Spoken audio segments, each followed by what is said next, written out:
What did you guys think when you heard about Dad's cancer diagnosis? What were some of the first thoughts that you guys had? I was really grateful that we could all be together and we could hear his heart. We were more concerned about supporting him and reminding him of who he is and that we're here and we're a strong family. I think what I walked away with was just gratefulness. The family was there, everyone. It kind of felt like worship when we all prayed and gave thanks to the Lord. Well, as soon as Dad heard about his cancer diagnosis, he knew that there were some things left unsaid to us. Stories that we've never heard, things we've not known about him. And he asked me to film him, to record him sharing to us as kids these stories. And it's in 3 parts, and the first part is about his childhood. I'd like us to watch it now.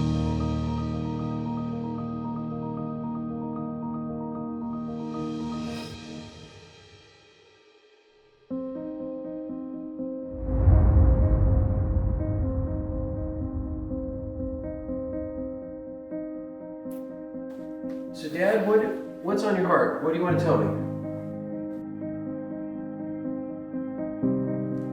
Every father wants to pour himself.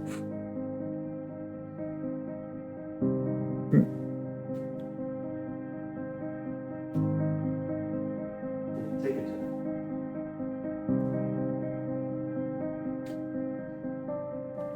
Every father wants to pour himself into his children. Teach him everything.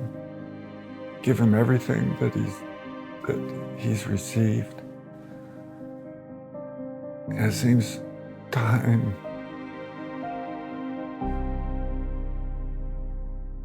passes.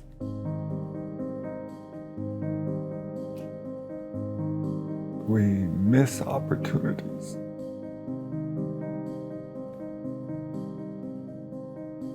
And I'm grateful for this opportunity. I guess I want my children to know their father.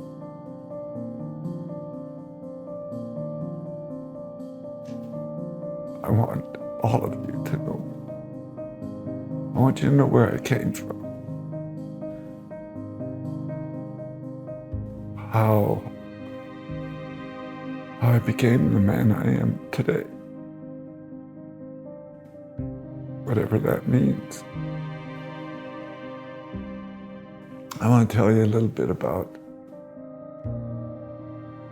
my dad. And this really isn't a conversation we ever had.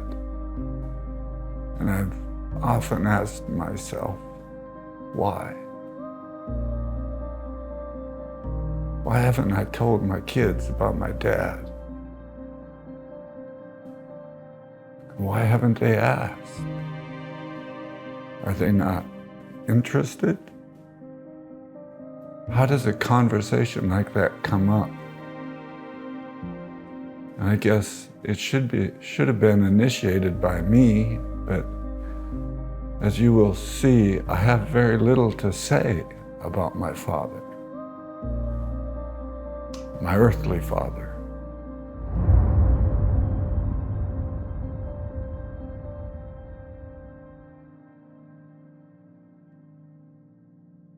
I think I have like 3 or 4 memories of my dad. Probably the most troubling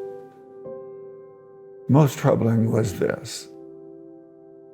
My dad was a foreman at a Crestliner boat factory in Little Falls, Minnesota. I suspect he was a good man. I just got that sense that he was a good man. He had lots of friends. He was a hunter, a fisher, and a big beer drinker. And that constitutes a lot of man friends. That was the culture in Minnesota. And my dad was, he was very good at that. And I remember this one time we were at a lake and skiing. My mom and dad both skied. And us kids were on the shore. And I remember him coming and saying, "Who wants to get on my shoulders and ski around the lake?" And of all the kids there, I said, "I do, I do." And then there was this little girl over here who was my dad's friend's daughter, probably about my same age. She said, "I do." And my dad picked her. And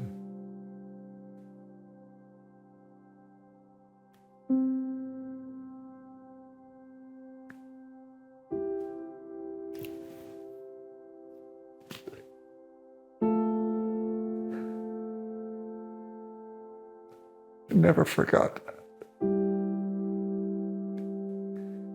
If you only have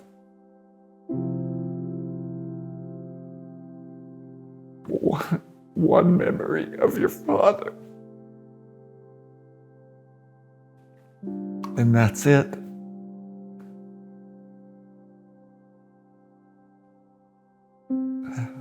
Well, you can about imagine.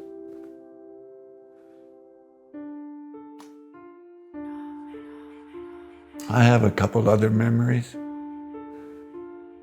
kind of along the same line. I remember my dad came home from work once, and I don't know why he had a fight with my mom, but they fought a lot. My mom was very meek. She didn't aggravate. She was on the receiving end of all of his belligerence. I think my mom had went out and bought a watermelon. I think that was the issue. And when he saw that watermelon, he was so mad that he picked it up and he smashed it on the kitchen floor. And us kids ran to pick up the pieces. And he just brushed us away like we weren't worthy to eat even the crumbs from the floor. You know, there's more to marital spats than any child can ever understand, but that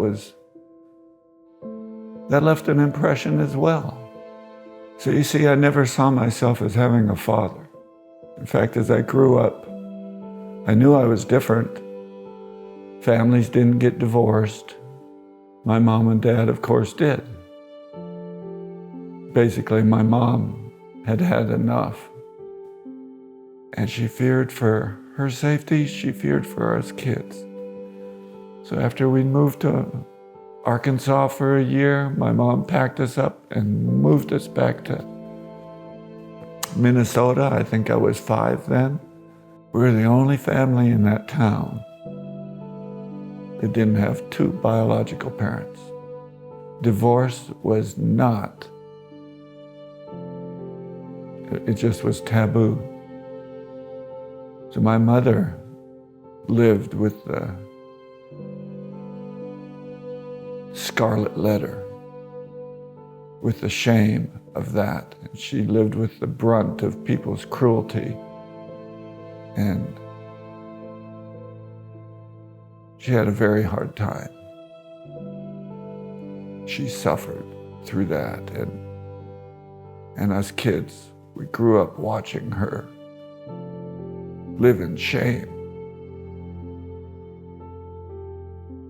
I would imagine that has something to do with who I am today.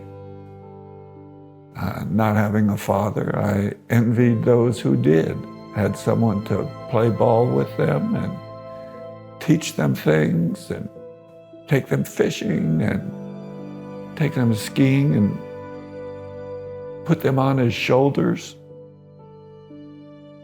I heard someone say, once that it's impossible for a little boy to ever become a man unless someone show him. Well, I didn't have anyone to show me. So I took on that adventure by myself, and I overcompensated in everything I did. Everything. When I got old enough to find cigarettes, I smoked them every chance I got. When I got old enough to find beer or get somebody to buy it, I'd drink more than any of my friends. And I'd fight just to prove that I'm a man. And of course it doesn't prove anything. But a little boy who doesn't have any guidance, what else does he have but to overcompensate for everything? I was hard on my mom. I never talked back to her, maybe, unfortunately, twice. I cussed in her presence once, and it just crushed her. I love my mom, but I was a troubled boy, and I caused her a lot of heartache.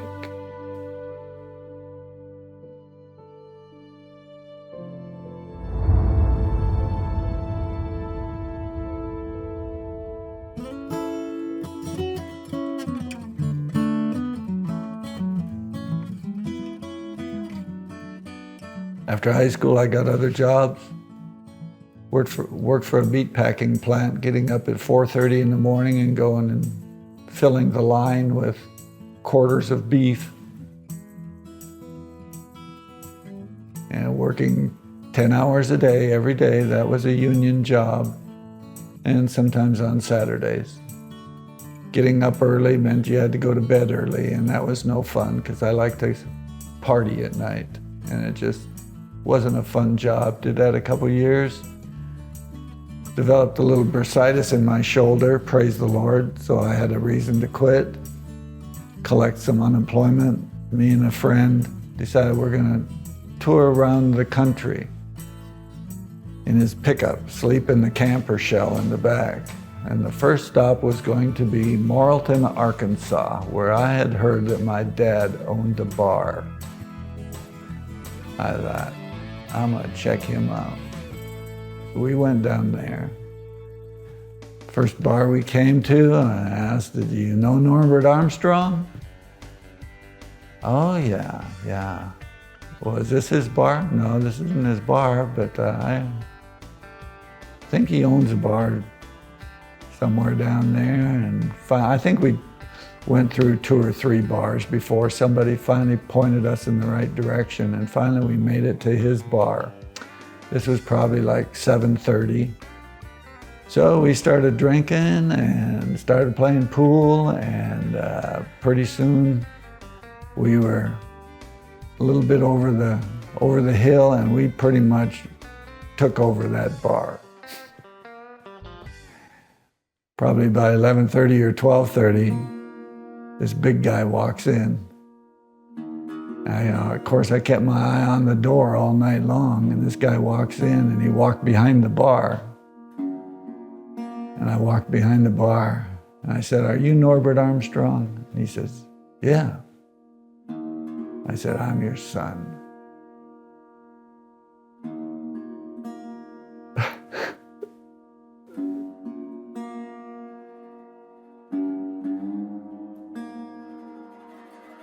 And he put such a loving,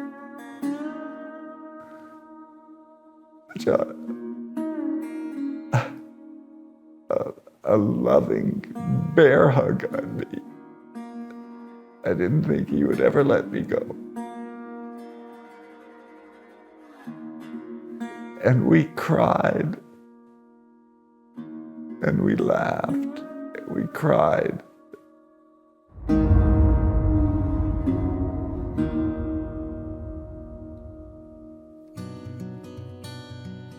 Well, of course, he took us to his place that night after we closed the bar up. And my dad was the same guy he was when I was a little kid. All he wanted to do was have fun with his friends. I remember the first night, we were there a week, 8 days, something like that. Every morning he'd get us up probably at 6:30. He'd already have a cooler full of beer on ice, and he'd have a plan for the day.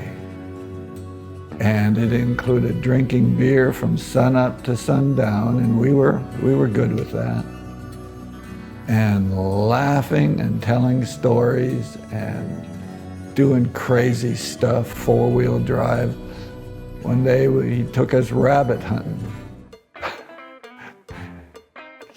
with a couple of his buddies, and I'll tell you, by the time we got out there where the rabbits were out in the field, these guys couldn't even walk. They couldn't even stand up anymore. All they could do was laugh, and we all had shotguns. And boy, that's a recipe for some problems. But anyway, they said, if you see a rabbit, stand still. A rabbit will always run in a circle and come back. I thought, well, that's all I know about rabbit hunting. Nobody ever took me rabbit hunting before, so I'll do what you say. And pretty soon there's these guns going off, and these guys are shooting, and they can't barely hit the ground. And I see this rabbit coming, he's running he's running at me, and there he goes, and I let him go, and I thought, well, he's coming back, so I just loaded, waited for him, and boom, shot my first rabbit. A little bit later, there's another rabbit, there he goes. And I figured, well, he's coming back. And I waited for him, and boom, there he was. It was just easy, right? Well, those guys couldn't do it. They were too drunk. I was drunk, but all I knew is, hey, wait and the rabbit will come back. So, of course, now my dad, he thinks I'm the greatest thing in the world. I'm the only one that can shoot rabbits. And he starts bragging on me. And you know what a kid wants to hear from his dad? Wants to hear that I'm proud of you. And he's good at this. And I never realized it before, but that's the way that week went. We went from Arkansas down to Shreveport, Louisiana to a horse race. We're gonna go horse racing. Bet on the ponies. Same thing, we went down there, him and one of his buddies, and Steve, my friend, and I took our case of beer and we drank, or our cooler full of beer. Case wasn't gonna get us out of town, barely. Took a cooler full of beer and worked on that all the way down to Shreveport. Went to the horse race, and my dad said, bet on horse number 1 in every race and then pick another horse. Whatever you feel like. Use your intuition. Well, I bet on horse number 1 in every race, and then sometimes pick another horse. We won so much money that day. My dad, of course, he's studying the horses, and he's gonna pick horse number 6 and number 2, because he's familiar with this jockey and he's familiar with that horse, and he's gonna, work the system. Well, those guys didn't make any money, but Steve and I made a potload, relatively, for us. I think we each made like $300 or something like that, and that, that was gonna take us another week on our journey. So we were just excited about that, and then of course that gives my dad one more thing to brag about, and he did. Went up into the mountains, took us up four-wheeling one day, and met these moonshiners. I mean, literally moonshiners up in the Ozarks. You watch it on TV and you think, yeah, there's really people like that. Yeah, right, okay, somewhere. But no, there really are people like that. And my dad knew them all. It was funny. It was quite an adventure that week.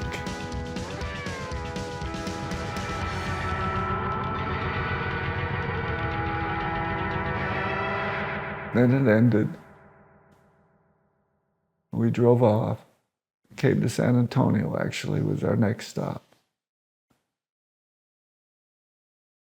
Never talked to my dad again.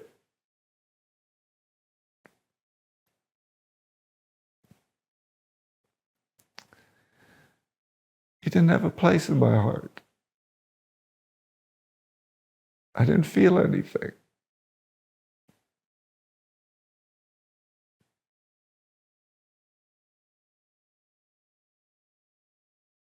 That's not right. He loved me like a father for a week. He was proud of me for a week.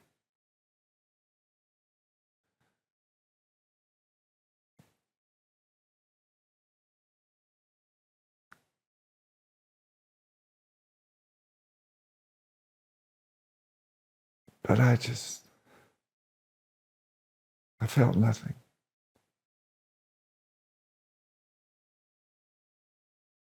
There was just a big hole.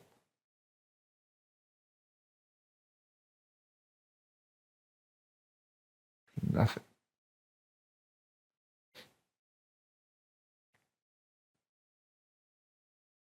I don't know if it was too late in life.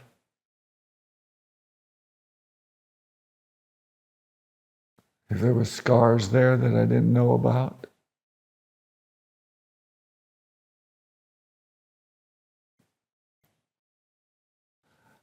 I don't know if that was a gift from God, I suppose.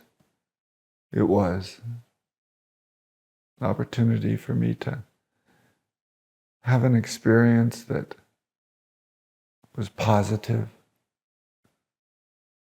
was not healthy.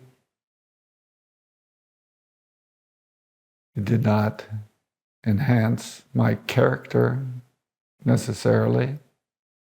Wasn't one of those milestones that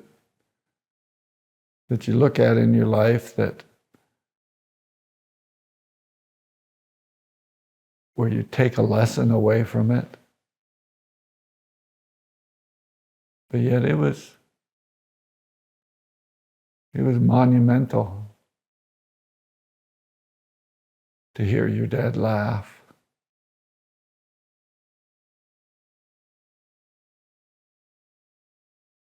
So that's pretty much my dad.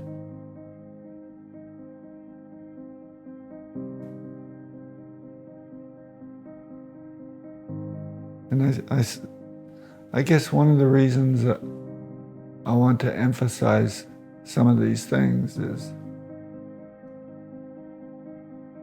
because I have learned that the role of a father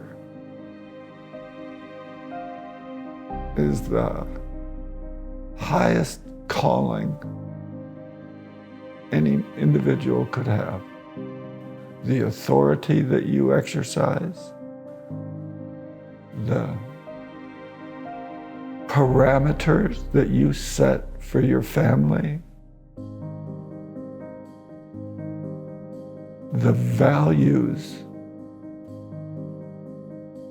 that you present as paramount. All you kids are in that place right now. I don't want to diminish the role of a mother because I know the role my mother played in my life. And I know the role that your mother has played in yours. But I can only speak from the role of a father.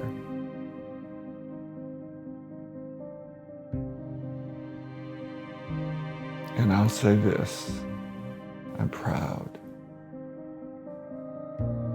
I'm proud of you. 3 boys, and then Erica, I'm proud of you. I think, Erica, the fruit says a lot, says enough for what you have done through in Hannah and Lizzie. I look at my grandkids and it's a marvel.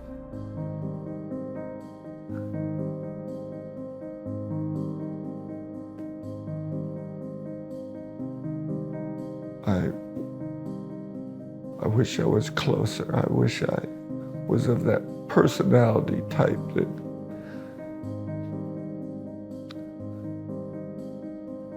like your grandma. She's just overwhelming, and I love watching her.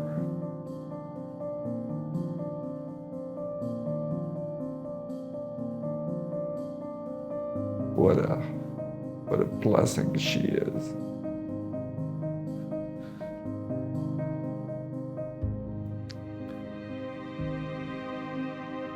I think we'll take a break, Brooks.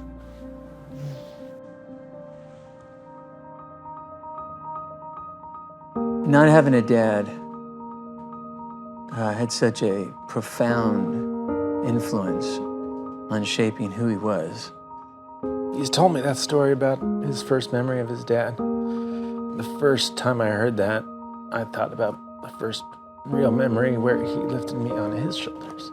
Or he threw me up in the air at a football game. And he was very present. I never knew that he met his dad Yeah. when he was in his 20s. Did you know that? No, I didn't. Did you know that story? What did you think about that week of bliss followed by the emptiness? I saw that week as a real gift, and an understanding.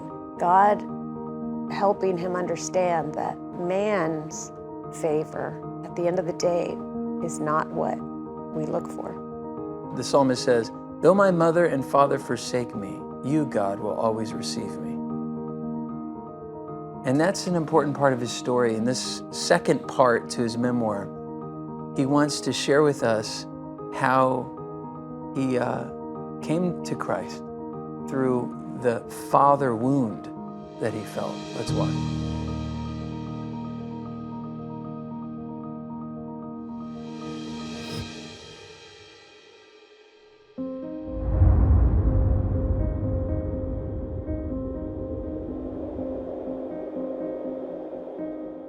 Well, you all know what I'm going through with regard to my health situation, and it makes you think.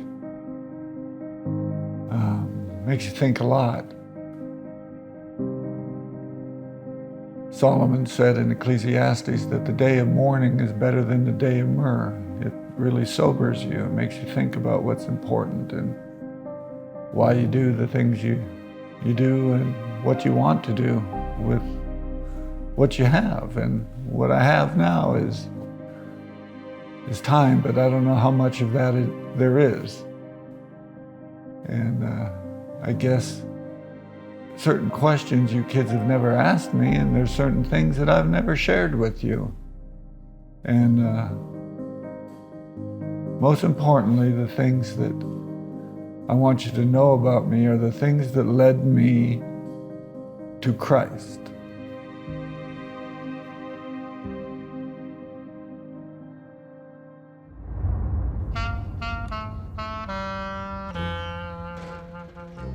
Got a good job after college. I got a good job in Louisiana, covering the whole state.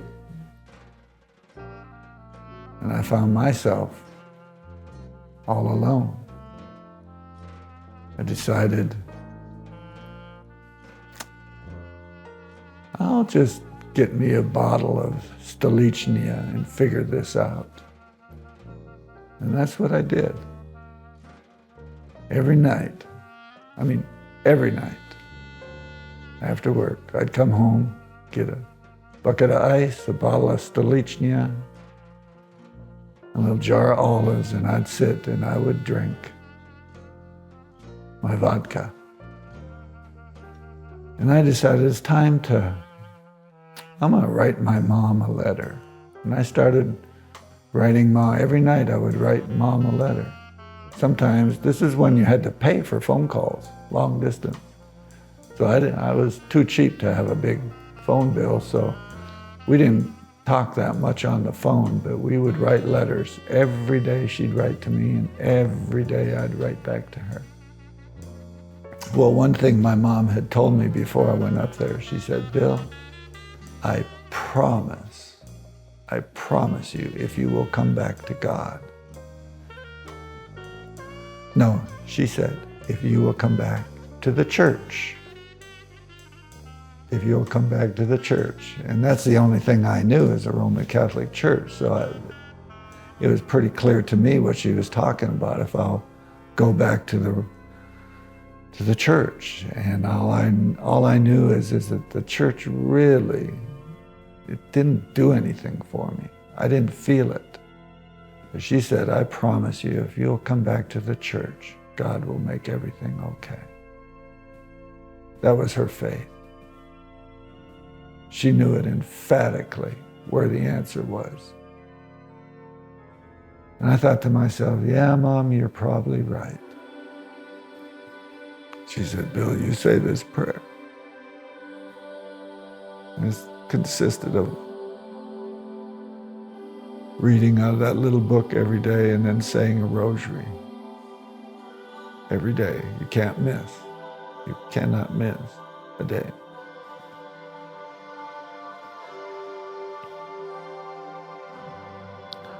I started to say the rosary every day. I'd drink my vodka and get nice and mellow. Then I'd just start saying the rosary. And if you know anything about the rosary, it has 10 Hail Marys and then 1 Our Father and a couple other little prayers. And 10 Hail Marys and 1 Our Father. It does that 5 times. So 50 Hail Marys, 5 Our Fathers. You do that day after day after day. And it just becomes a habit. Doesn't mean a whole lot. And I think I'd done that for maybe 3 months. Something like that.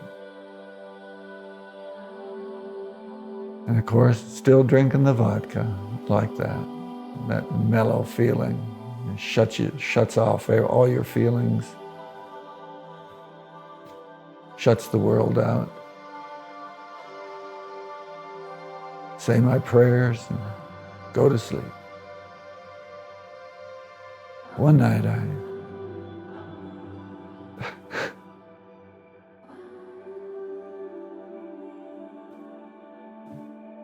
like I said, about 3 months.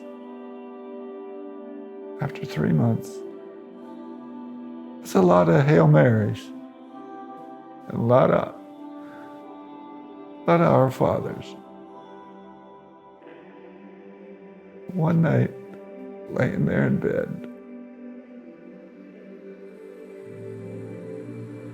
I was thinking, you know, I had the best mother in the world. She's my best friend. Writes me letters every day, encourages me, talks to me about being alone. She knows what that was all about. Being lonely and having to trust in God. I started to talk to God, and I said, God, I say 10 Hail Marys and 1 Our Father. I had the best mother in the world, but I never had a dad.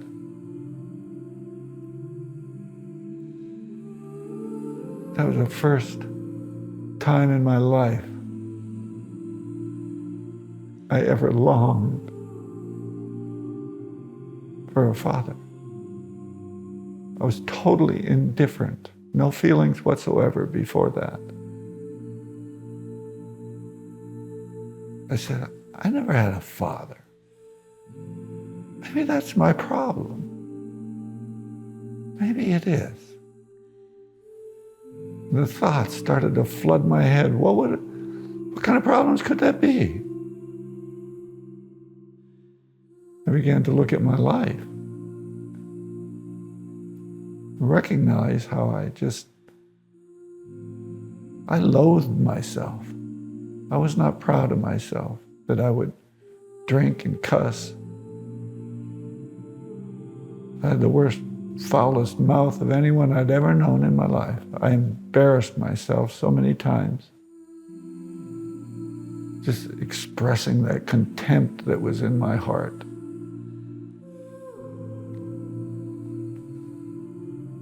Didn't even know it. I thought I was being cool.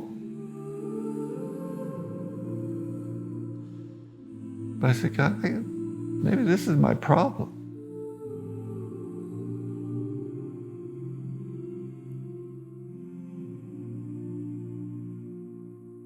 And I say all these Hail Marys, and they're just empty to me. Because that part of my life is so full.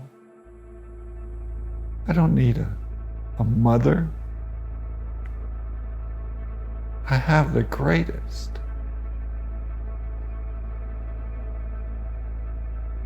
But yet my life is empty and I'm fearful. I'm insecure. And I don't know how to be a man. And I'm trying so hard. I see this prayer, the Our Father.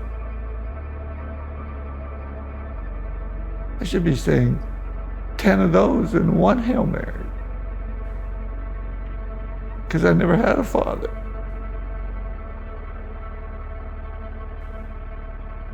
What does this prayer mean? Our Father who art... I never had a father. I want a father. I want a father. I want a father.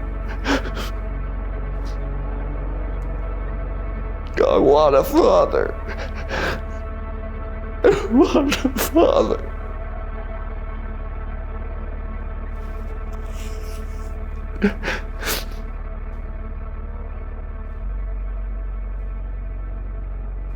I cried so hard. The first, most genuine prayer I ever prayed in my life. I said, this prayer says I have a father. Our Father who art in heaven.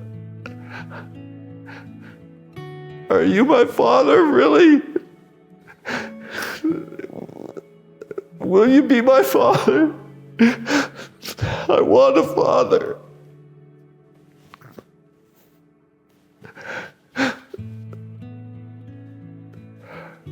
Really? If you will be my father, if this is real, if you'll be my father, I'll give you everything. I'll be what you want. I'll give you my life. I don't know my exact words, but I know I cried that God would show himself to me as my father. My father.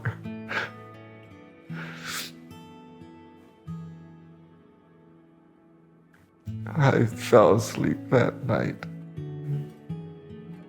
Cried myself to sleep.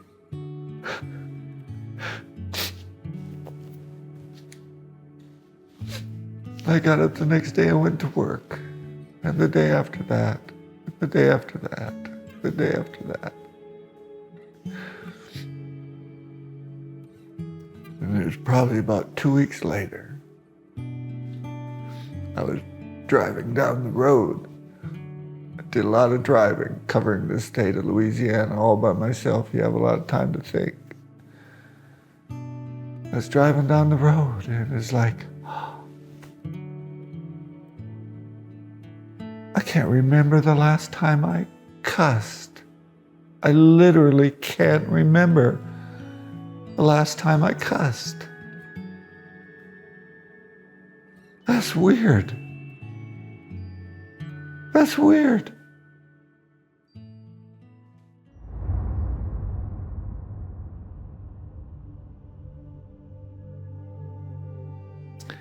From Monroe down to New Orleans, there's a long causeway that covers, oh gosh, it must be 10 miles of swamp. It's elevated, there's very little traffic. In fact, there was exceptionally little traffic. And that causeway might be 20 miles long. There's no on or off ramps. It's all above the swamp, elevated. And I got probably halfway through that causeway and I ran out of gas. I pulled over to the side of the road and I thought, oh, what am I gonna do now? I better start walking. There was no traffic. When I say no traffic, I mean not one car.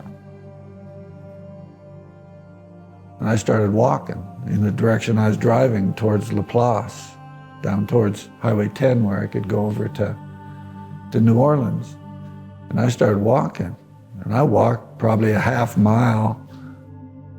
And I realized I'm gonna be caught out here in the middle of the night in the swamp on a bridge. I might as well just go back to my car. I'll just sleep in my car tonight. Someone will eventually come back. You can't even imagine a road that empty that for a half hour or an hour, not one vehicle came by in my direction. I went back to my car. So what am I gonna do? And I sat on the trunk, facing the direction I had come from. Actually, I was facing west at that point. And I sat on the trunk of my car. And I closed my eyes and I prayed. I just said a simple little prayer like, God help me. I don't know what to do. And this might sound corny, but it's not, it's real. And like I said, I was facing the direction I came from. It was as straight as an arrow. I could see for a better part of a mile, or a half mile anyway. Short little 2-second prayer, and I opened my eyes, and the sky parted.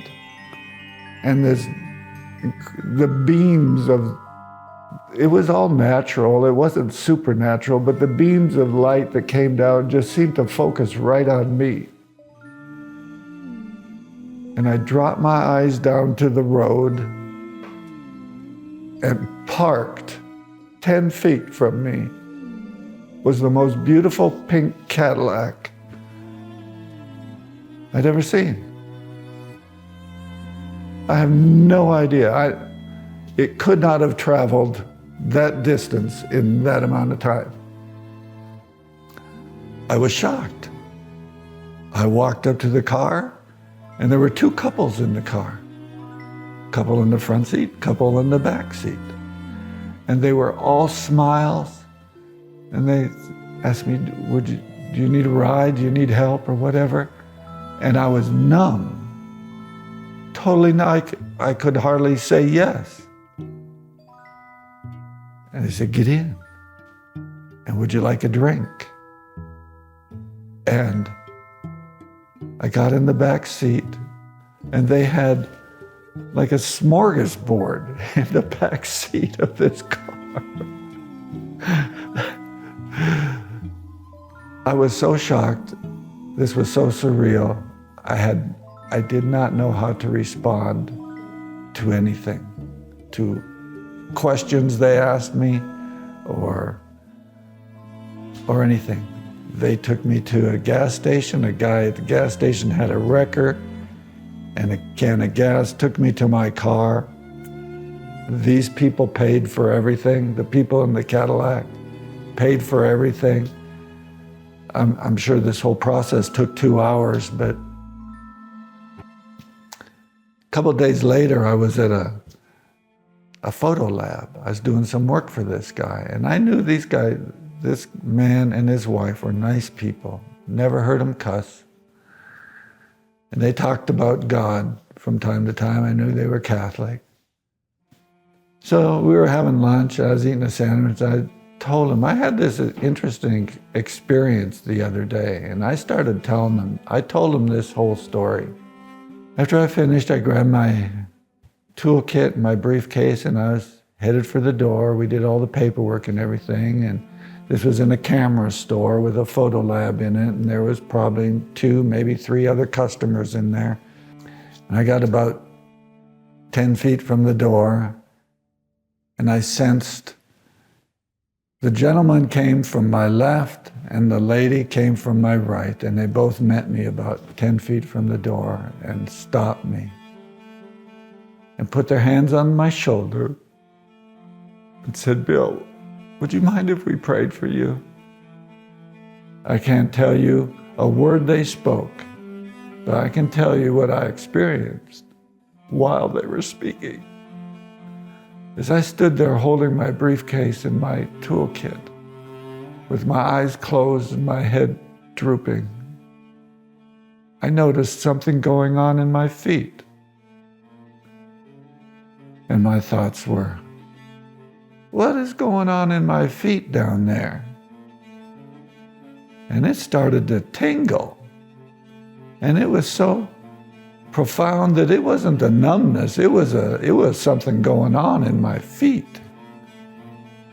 And then it slowly moved up into my calves.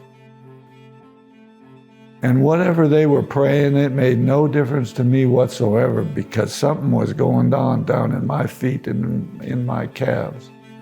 And pretty soon I noticed it up in my thighs.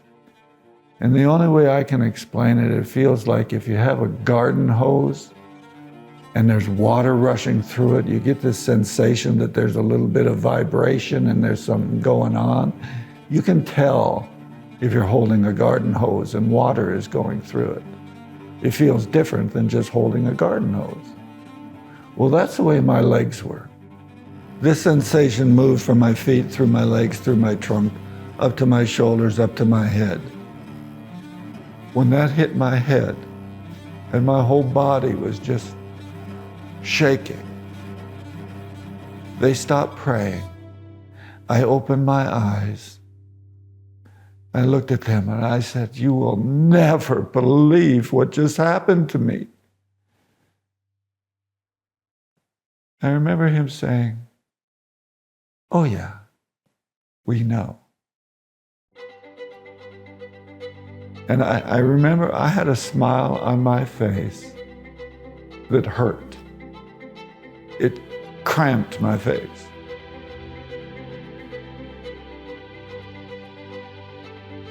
And there's no other way to explain it. There were no words. All I knew at that time is I'd never felt anything. I'd never felt so good in my life. I'd never had such a joy in my heart. I had never experienced a smile that wouldn't go away, that couldn't go away. I had no idea what had happened to me. I figured this has to have something to do with God. Why would he do this to me? I didn't know anything about God except I know he is. And I can tell you, I took that family Douay Bible, that big white one,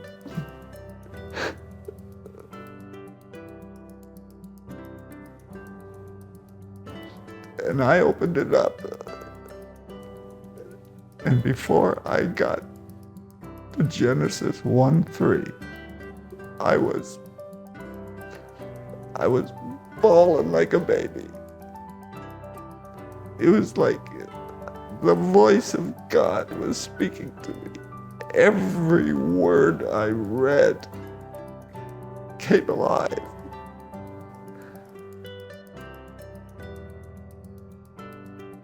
It was the most glorious thing I could ever experience.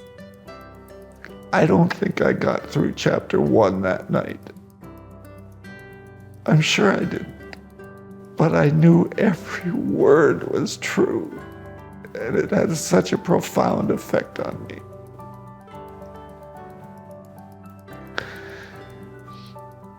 I went and I told the priest what had happened. And he was very concerned. He was very concerned.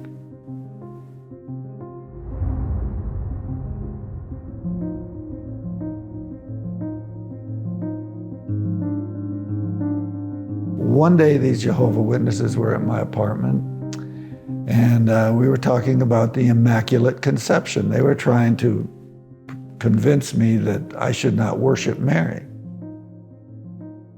And they said, you know, the Immaculate Conception is about Mary. It's not about Jesus being immaculately conceived. And I said, you're full of nonsense. You don't know my religion. That's crazy talk. They said, no, it's not. That's what the Immaculate Conception is. I said, no, it's not. I'll call the priest right now. He says, please do. And I called the priest. And he says, yes. The Immaculate Conception is a celebration of Mary being immaculately conceived in her mother's womb. And when he told me that, you could have knocked me over with a feather. It rocked my world so bad that I knew these Jehovah's Witnesses were wrong. And now the Roman Catholic Church is wrong. I didn't know which way to turn. It upset me so bad, I could never accept that. I knew in my knower that there was one that was without sin. Only one. I don't know how I knew that, but I knew it. And I knew it wasn't Mary. And I was so mad. I raced over to the church, and this was probably 8 o'clock at night, and I ran in that church. I said, where's Father so-and-so? And we were exchanging words, and I don't think I cussed at him once. But boy, he sure gave me an earful. And he told me to get the F out of there, and if he ever saw me again, he'd have me arrested for trespassing. And he threw me out, and I said, good riddance, you'll never see me again. And I got in my car, and I remember the ride home. I screamed, and I cursed, and I yelled, and I remember cursing religion so emphatically, cursing anything that man had anything to do with. Anything, any religion, any man's doctrine, I cursed it. I did not curse God. You couldn't take my love for God away at that point. But I told God I was very disappointed that there was a mess here and that I wasn't going to have any part of it, that you will never see me in religion again. Well, I can tell you, if Roman Catholicism is as corrupt as it was presented to me, then I didn't want nothing to do with it. And I cursed it with all the strength and the might and the fortitude I had. And I went home that night bawling, and I went to bed. And I can tell you, I woke up in the morning with peace. With peace. And I'll bet a week went by, or 10 days went by, before I ever thought of Mary. it was one of those moments when I realized Mary was not in all my thoughts. And she was before. I told you, the rosary was my connection to the spiritual realm. And Mary was going to make things all right for me. She had an in with Jesus, and she was going to help me out. And after I cursed and broke that bondage, that spiritual bondage of religion that was on me, and that's the only way I can say it, is the power of my cursing it broke it. I didn't even think about her. And I thought, I'm good without religion. I don't need that. I thought about God. And I was still working my way through the Bible. I was one chapter a night. I would chew on it and chew on it until I got everything there was to get. Everything was surreal. All my feelings were changing, and it wasn't because I was doing something for it to happen. It was that I'd come across passages like in Jeremiah that said, "He'll take away your heart of stone and give you a heart of flesh." And you know, when I read that, I said, He did it. He did it to me. He did it. He did it for me. How could a God be so good to change me from someone I just despised? I just despised the person I used to be. Now I can like myself. I'm okay. And that's what He did for me.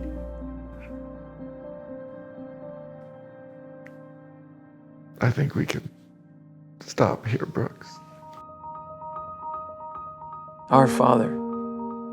You know, He's always said that He's appreciated the Catholic Church for the foundation it laid of the awareness of God, but it didn't do anything for Him as far as a understanding of God or a relationship with God. It was just behaviors, you know, man's structure. I mean, I think of his mom. She was very devout, and she loved the Lord. And the practice of going to church, the rosary, all those things was a vehicle for her to know the Lord.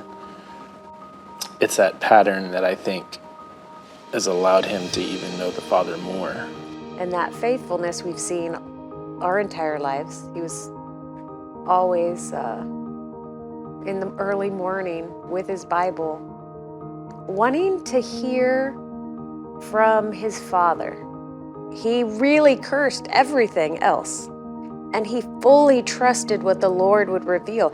And I mean, I assume it's the same for you guys, is that the Lord reveals himself slowly and surely, and at the pace that I am open to hearing it. Psalm 118 verse 8 says, "It is better to trust in the Lord than it is to put confidence in man." Dad has no confidence in man. He has all the confidence in the Lord. Well, in this next part of the memoir, he becomes a family man. And that's where we all become part of his story. Let's watch.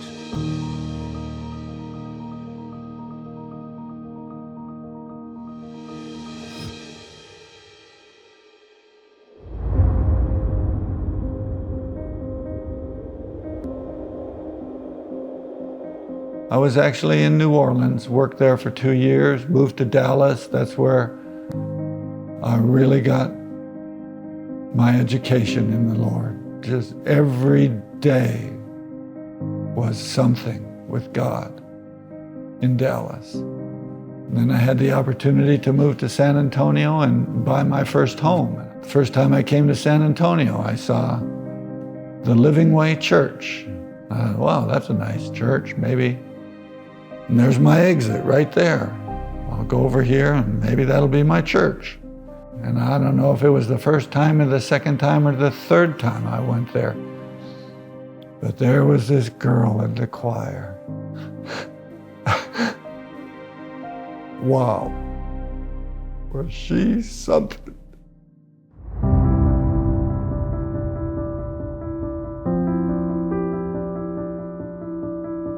I get a phone call. Some girl looking for some pictures, and I owned a processing lab. She said she was looking for some pictures, and I said, I don't know who you are, but any girl that's calling me, I'm willing to find out. And I said, are you that girl in the choir? Are you that, no, I think I said, are you that pretty girl in the choir?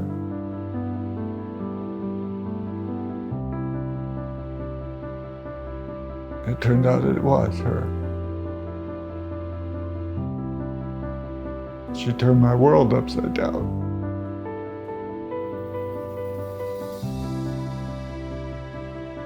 Then she had 2 kids. All I could think of is, wow. Wow. God, is that you? I've waited so long, I don't know if I've even given up hope.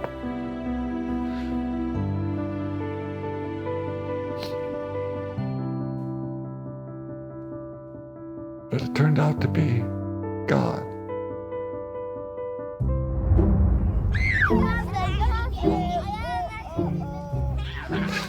What fun we had, just silly little things.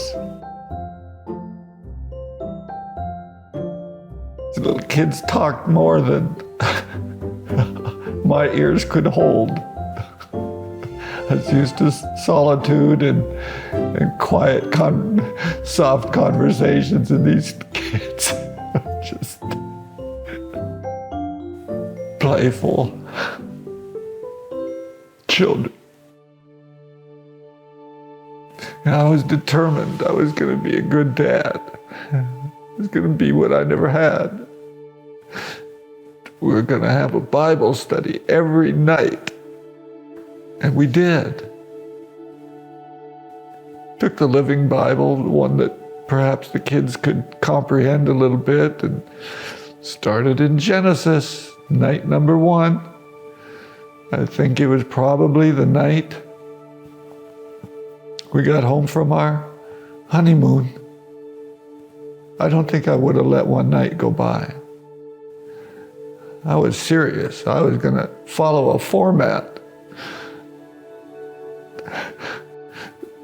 The kids responded well. They were little. They sat there, listened. Maybe we'd sing a song. They'd always have something to add, and we'd laugh. Sherry was so good. When I said we're going to have a Bible study, she said, okay, we're going to have a Bible study. She never once discouraged me. Time went by, and Sherry got pregnant. And Billy, from the day you were born, when we brought you home, you had your first Bible study that night. You had a Bible study every night after that. David was born. David attended his first Bible study the first night he came home from the hospital. And we worked our way through the Bible, and then we started again. Just one chapter after another, just a family. Erica would sing, and Brooks would sing, and they'd put on some little skit. We were a family. It's what I wanted.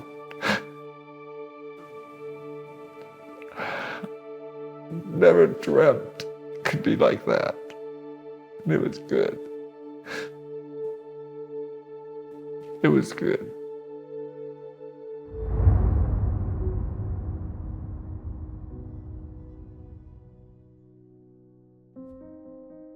So I think in people's attempt to honor and exalt Jesus, which he is very worthy of all our devotion and our love and our admiration, it somehow diminishes God as Father.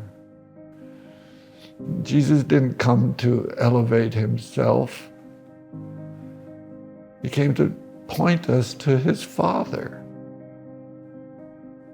The first part of the Bible is put at the beginning so that we might get a hold of it first. And I don't want to preach and I don't want to teach. I just want to encourage you. The way to the Father. Jesus came and he said, this is the way to the Father. Everything is about the Father. When I first read the Gospels, I had such a witness with that yes, that's what I want. I want more than anything. I want the way to the Father. That's what I'm hungering for. That's what I've been striving for. That's what my whole life is about. I want the Father.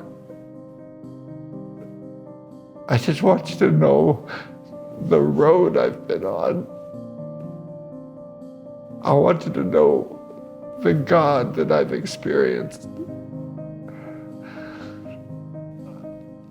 I want you to know that the opportunity is available to go so much deeper in your love and in your devotion. I'm not questioning whether you are, but we can all be encouraged. We can always do a little bit better in our devotion. We can all be a little bit more determined.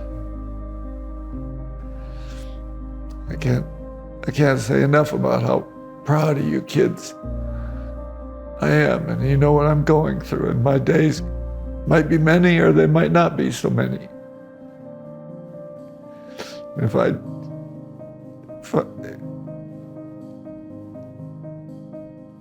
I want you to know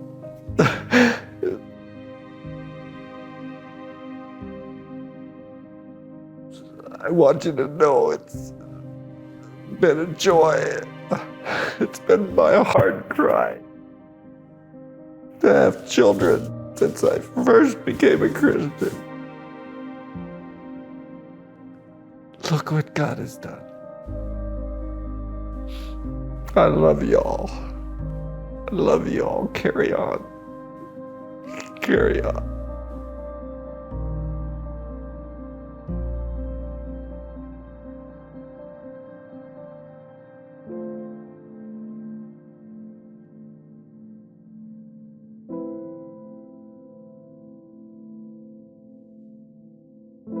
Dad, thank you for allowing me to see a life example of grace and mercy.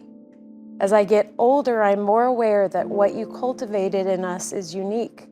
You gave us confidence that we were all your children, but more importantly, God's children first. And our Heavenly Father's love for us was more than we could comprehend. Thank you for always being the loudest applause in the room.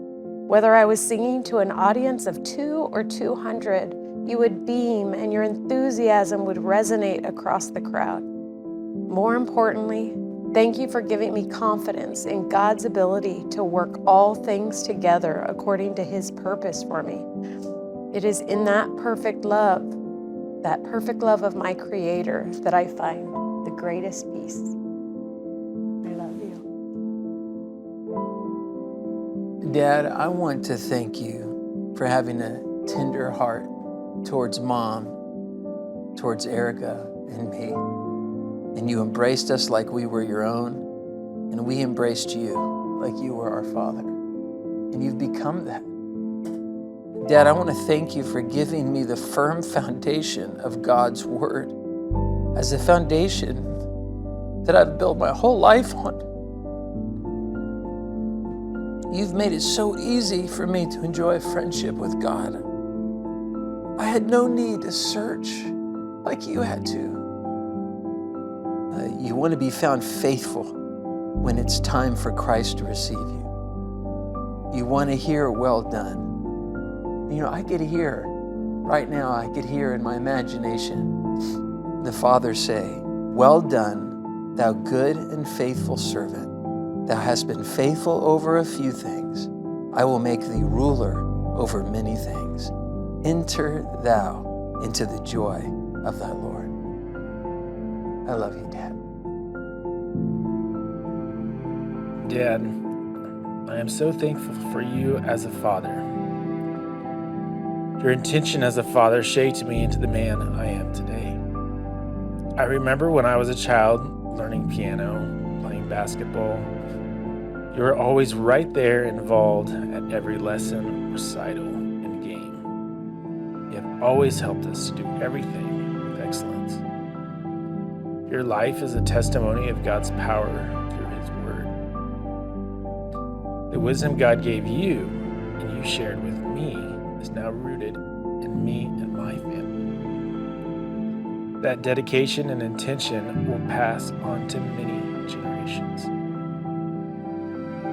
I am so proud to call you Father and to be called your son. I love you with all my heart. Dad, thank you, thank you, thank you. Thank you for being diligent in your work, diligent in your faith, diligent in being a father. You are an example of faithfulness to me every day.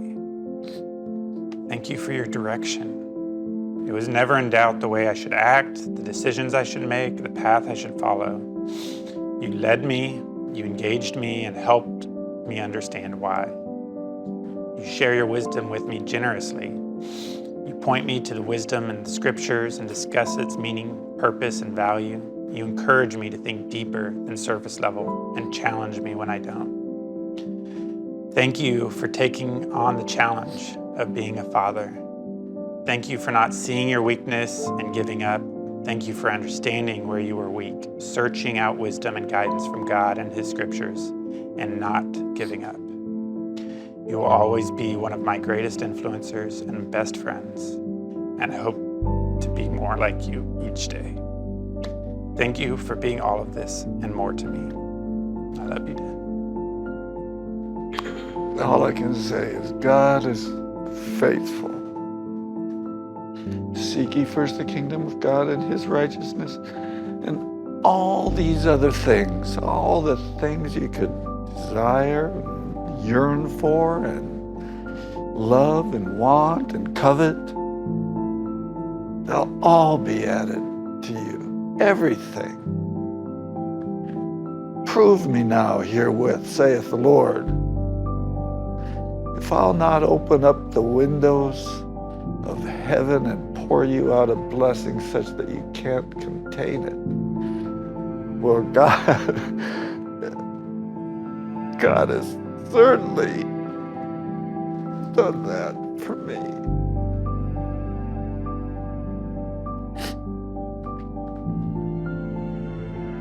And I see it in your kids as well. It is generational, and I see that in my family. I don't believe there's any way in the world one of you could turn from God.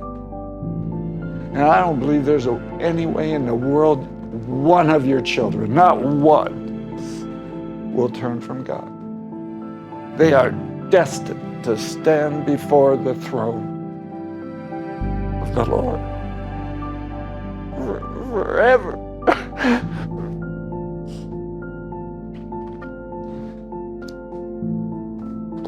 That's a good feeling. That's what I want. That's what every man wants. But that's what I have.